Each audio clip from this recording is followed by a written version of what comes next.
আমি একটা বাংলাদেশের বড় কোচিংয়ে দীর্ঘদিন ধরে ক্লাস নিয়েছি। তো এইখানে একটা ছেলে ও চা বানায়, তো কিছুদিন তো দেখলাম যে মানে ওরা সবাই বকে, মানে চাটা অত ভালো করে বানায় না, ঠিক মতো সার্ভ করে না।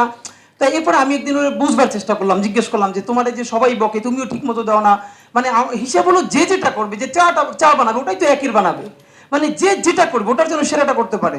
তখন ও বললো স্যার আমি একটা ডিগ্রি পাস পড়া, ও নিতে পারে না। ফ্যাক্ট ইজ ও ডিগ্রি পাস করছে, এখন এই ডিগ্রি পাস ওর যা প্রত্যাশা, এতে ও ডিগ্রি পাসের কোনো চাকরি তো পাইতেছে না, তাহলে তো করতেছে 8 পাসের একটা, মানে 8 পাস করে যে চাকরিটা করার কথা এইটা। এখন ফলে যেটা হইতেছে, ও যেহেতু ডিগ্রি পাস করে ফেলতেছে, এখন চাটাও ভালো বানাইতে পারতেছে না, আর ডিগ্রি যে একটা সার্টিফিকেট নিচ্ছে ওই অনুযায়ী কোনো চাকরি করতে পারতেছে না। ফাইনালি কি হইতেছে, ওর চেয়ে যে 8 পাস করার ছেলেটা অনেক ভালো চা বানায় এবং ওর ইনক্রিমেন্ট দ্রুত হয়, ওই সব টিচাররা খুশি হয়ে ঈদের আগে বকশিস দেয়।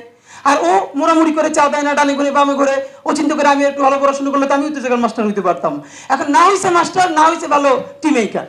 তো এই যে আমাদের অনেকের জীবন, আমি ভালো রিক্সা চালাইতে পারি না, কেন রিক্সা চালাইলে অনার্সে পড়ি রিক্সা চালাবো কেন, অনার্স পাস করছি মুদির দোকান করবো কেন, এই সার্টিফিকেটটা আমাদের লাইফে প্রচন্ড প্রোডাক্টিভিটি নষ্ট করতেছে।